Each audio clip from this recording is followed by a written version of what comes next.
저는 다 복지 약속도 드리고 언론 자유 확실히 보장하겠다고 그렇게 뭐 서명식도 네. 하고 했던 거 기억합니까? 그때 저희 사무실 찾아와가지고 예, 대화 자리에 저도 함께 있었어요. 그렇죠. 그때 예, 기억하고 있어요. 예. 에휴, 벌써 이제 5년은 가까이 되거든요. 그러네요. 그때 그 약속을 못 지켜서 예. 오늘 내내 고생하시니까 예. 그 요즘 제가 질문 꼭 오시면 질문 드리고 싶은 게 하나 있었는데 요즘 MBC 보면은 떠오르는 느낌이라고 할까? 뭐가 떠오르세요? 참담해졌다. 참담해졌다. 그 2012년 그때만 해도 이명박 정권이 그 공영방송을 장악하려고 하는 것에 대해서 가장 먼저 일어서서 맞서고 했던 데가 MBC였잖아요. 예, 예. 그때 MBC는 그냥 공영방송으로서 그 정신이 정말로 살아있었는데 그때 그 언론 자유를 수호하려던 적자리 정신 같은 게 다 사라지고 그 이후에 지금까지 정말로 그 정권의 홍보 방송 역할만 했죠. 지금도 박근혜 최순실 게이트에 대해서 제대로 보도조차 못하고 있지 않습니까? 아마 그 시기에 그 MBC에서 그 언론 자유 수호에 앞장섰던 아마 기자들이 지금 MBC의 현실을 보면 다들 막 눈물이 날 것 같아요. 저는 그 외부에서 이제 보통 볼 때 MBC를 몰락한 왕국이다. 네, 예전에 뭐 신뢰도도 뉴스 신뢰도 1등, 드라마 왕국 이런 얘기 있었어요. 지금 이제 완전 몰락한 왕국이다 이런 얘기를 많이 하는데요. 저는 요즘 MBC를 보면 아우슈비츠 수용소다라는 생각이 들어요. 네. 이제 외부에서 보는 시각에서는 단순한 그 몰락한 왕국인데 내부 사람들이 볼 때는 여기는 아우슈비츠 수용소다. 이 수용소 내에서는 어떠한 저항도 사실상 소용이 없거든요. 왜냐하면 바로 저항을 하면 그 순간에 사실상 이제 처벌을 받는. 네. 저항조차도 사실상 불가능한 조직이 돼버렸다. 네. 그 정도로 지금 현재 MBC라는 그리고 뭐 MBC뿐만 아니라 KBS나 YTN 공영방송들이 다 마찬가지일 겁니다. 그래서 외부에서 지금 뭐 기레기네, 뭐 엠빙신이라고 욕하잖아요. 그건 뭐 맞는 그 욕이라고 하는 건 뭐 당연한 건데 또 한편으로는 지금 현재 그 MBC 사람들에게 필요한 것은 아우슈비츠 수용소에 있는 사람들한테 아무리 저항하라고 해도 사실 별 의미가 없거든요. 네. 거기에 이제 어떻게 보면 외부의 도움들이 많이 필요한 거죠. 그리고 보니까 정말 우리가 눈에 보이는 그런 뭐 해고나 징계뿐만 아니라 다른 지역 또 자기하고 전혀 무관한 다른 업무 부서로 전보하기도 하고 심지어 뭐 그 PD를 뭐 스케이트장 관리 이런 업무를 시키기도 하고 그렇게 뭐 완전 인간적으로 모욕을 가하면서 조금이라도 이게 경영방침에 방귀를 들면 그것을 아예 짓밟아서 꼼짝 못하게 하려는 그게 지금까지 여러 해 동안 지속되어 온 거죠. 그러니 이제 방금 말씀하신 대로 지금 MBC를 비롯한 공영방송들이 정말 참담하게 지금 무너져 있는 건데 그래서 첫째로는 그 2012년도 그때 언론 파업에 해직됐던 분들 또 그 이후에도 박근혜 정부 들어서도 또 이제 불이익을 받았던 많은 언론인들이 있는데 이분들을 적극적으로 원상 회복하고 또 명예도 회복시키고 보상도 제대로 하고 또 그렇게 언론을 이제 탄압하고 장악하려고 했던 그 자들 그런 세력들 또 거기에 앞장섰던 앞제비들 요즘 뭐 언론 노조에서는 부역자라고 표현하던데 그런 사람들에 대해서 좀 철저하게 좀 책임을 묻고 그 진상을 규명하기도 하고 그럼 다시는 그런 일이 일어나지 않도록 공영방송의 그 지배구조를 개선하는 그런 법적인 장치도 좀 확실하게 좀 제도화 할 필요가 있을 것 같습니다. 지금 말씀하신 그 공영방송 지배구조 개선인데요. 지금이 사실은 좀 타이밍이 아닌가 싶어요. 어떻게 보면 지금이 이제 권력의 과도기잖아요. 그렇기 때문에 여도 야도 어느 특정한 한쪽이 장악할 수 없는 이제 그러한 어떤 지배구조 개선이라고 하는 게 지금 시급히 이루어져야 되지 않느냐 생각하거든요.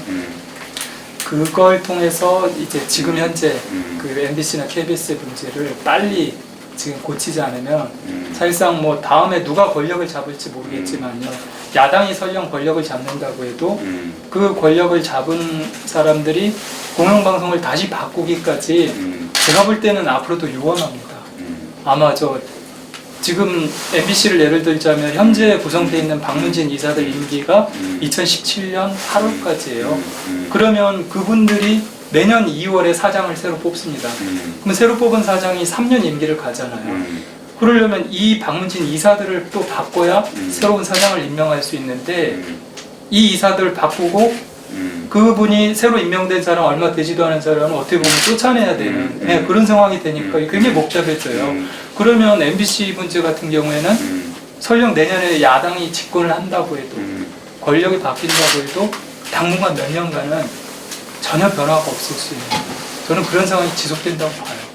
그래서 제가 제안한 것이 지금 이제 촛불 민심이 요구하는 이런 이제 적폐에 대한 대청소 속에는 이런 언론을 탄압하고 장악하는 이 쪽에서 생겨난 적폐들에 대한 이렇게 청산 요구도 좀 담겨 있는 것이거든요. 그래서 물론 우리가 앞으로 정권을 교체해내면 당연히 우리가 해야 할 일이지만 또 그때는 또 나름대로 또 정권이 뭐 언론을 길들이게 하려고 한다든지 이런저런 그것을 또 정치적으로 해석할 수도 있기 때문에 지금 이 시기에 하는 것이 가장 적합하다고 생각해요. 그래서 저는 우리 국회에 좀 시민사회까지 참여하는 사회개혁 좀 대기구를 하나 구성해서 거기서 언론에 대한 이런 적폐를 해소할 수 있는 대책들 앞으로 공영방송의 본분을 가게끔 하기 위한 제도적인 입법들 이런 부분들을 다 좀 논의해서 입법 좀 하자 그런 이제 제안을 해두고 있는데 아직은 지금 막 이 청문회 뭐 이런 거 하고 있는 중이어서 국회가 거기까지 지금 힘을 쏟지는 못하고 있는 상황이네요. 지속적으로 그렇게 노력을 하겠습니다. 뿐만 아니라 또 하나 차제에 조금 꼭 해야 될 일이 지금 1심, 2심 승소했는데 회사가 상고해서 지금 대법원에 가서 오랫동안 지금 사건이 계류되어 있는 바람에 1, 2심에서 승소하고서도 지금 복싱을 못하고 있는 거 아니에요? 예. 그래서 이런 부분들이 크게 잘못된 것 같습니다. 이런 노동자들이 부당한 어떤 해고나 징계에 대해서 법적인 전송을 할 경우에 예를 들면 노동위원회 판정이든 또는 민사법원에서 해고 무효 이런 판결이든 또는 행정법원에서 판결이든 어쨌든 하급심에서 노동자가 승소하면 하급심에서 해고나 징계가 부당하다고 판정이 되면 그 뒤에 회사가 상소를 하더라도 그 하급심의 판결이 우선 집행되도록 그렇게 하는 법적인 그게 제도가 필요하다고 생각해요. 제가 지난번 2012년 대선 때 저는 이전 부분도 공약을 했었는데 제가 여세서 못 익히는 바람에 아직까지 못하고 있거든요. 사실 그게 저희 MBC 지금 MBC에는 단협이 없거든요. 근데 단체 협약에 그 조항이 있어요. 그래요? 1심 판결이 나면 일단 거기에 다른 조치를 취하도록 돼 있는데 회사가 단체 협약 체결을 안 해주잖아요. 그러면 이게 대책이 없습니다. 그래서 MBC는 지금 무단협 상황이 한 5년 정도 과거 단에도 있었는데 예. 그 뒤에 해가 기간이 만료가 되고 예. 그 뒤에 다시 또 갱신 체계를 안 했군요. 예, 안 해주는 거예요. 왜냐하면 단체 협약에 이 공정방송 조항이 있어요. 노동조합에서 회사가 공정방송에 위배되는 행위를 했을 때 그 노조에서 회사 측에 징계를 요구할 수 있는 강력한 조항이 있었거든요. 이 조항을 없애기 위해서 회사가 단체 협약 체계를 안 해줘 버리는 거예요. 그래서 이제 모든 단체 협약 자체가 무효가 돼 버린 거죠 지금. 그러니까 이게 법적으로 어떻게 강제를 할 수 없으니까. 예. 그러니까 예를 들어 단체 협약이 그 서로 협상에 의해서 타결이 안 되면 기존의 단체 협약으로 일단은 계속 유지를 하든지. 그래요. 예, 뭔가 이런 게 있어야 되는데 네, 그것도 이것도 이제 법적으로 보면 네. 허점이죠. 예. 예. 그런 거 저런 거 다 하려면 우리 이 기자님이 빨리 건강을 회복해가지고 예. 이제 거의 다 되는 것까지 다 보셔야죠. 아 그럼요. 저는 저 이번 같이 내야 돼. 겨울 지나면요 괜찮아질 거라고 어. 생각해요. 네. 아, 너무나 많은 한들이 쌓였어. 그러니까 그로 인해서 이번 뭐 경제적 피해나 육체적 피해나 이런 뭐 또 심리적인 이런 정신적인 피해가 얼마나 큽니까? 사실은 해직자들은요 음, 어떻게 보면 좀 편해요 그래도. 그러니까 쉽게 말하면 아까 제가 MBC 아우슈비츠 수용소라고 했잖아요. 수용소 안에 있는 사람들은 엄청 힘들겠죠. 밖에 있는 사람들은 도망이라도 다니잖아요.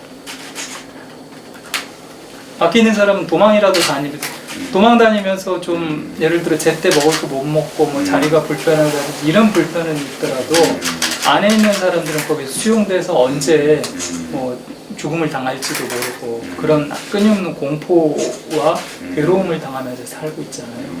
그래서 이제 아우슈비츠 수용소라고 하는 이유가 그건데 내부에 있는 사람들이 훨씬 더 힘들어요. 그렇게 만드는 자들을 어떻게 합니까? 국민들이 그러니까 이런 문제 해결해 주는 수밖에 사실은 없는데요. 전부 이게 네. 국민의 세금으로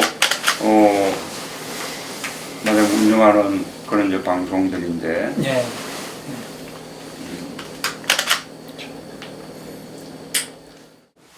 언론 자유도 사실 양극화돼 있어요.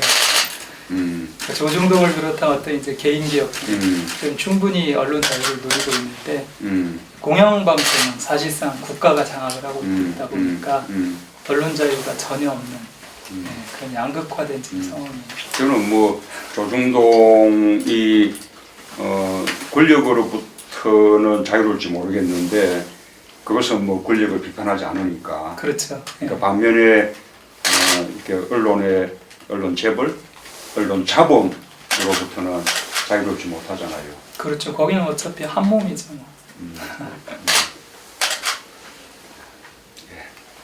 사실 참여정부 때는 언론 자유 저희가 정부로부터 많이 누렸었죠. 저도 그 당시에 한참 기자로서 현역에서 이제 뛰었으니까요. 그래서 그때 그 르몽드지 편집장 이런 분들이 와가지고 원래 언론 자유는 이제 정치 권력으로부터의 자유만 이야기하는데 정말 어려운 부분은 그것보다 언론 자본으로부터 자유, 경영으로부터 자유 이게 어려운 거다라는 이야기를 든 적이 있었거든요. 그래서 그래도 적어도 김대중 노무현 정부 때는 이제 권력으로부터의 자유만큼은 이제는 좀 확실히 보장됐다 그렇게 우리가 이제 믿었었는데 그것마저 다 거꾸로 가버렸으니까 예. 참 안타깝고 우리가 해야 될 과제가 하여튼 굉장히 많다고 물론 조금 책임감을 느낍니다.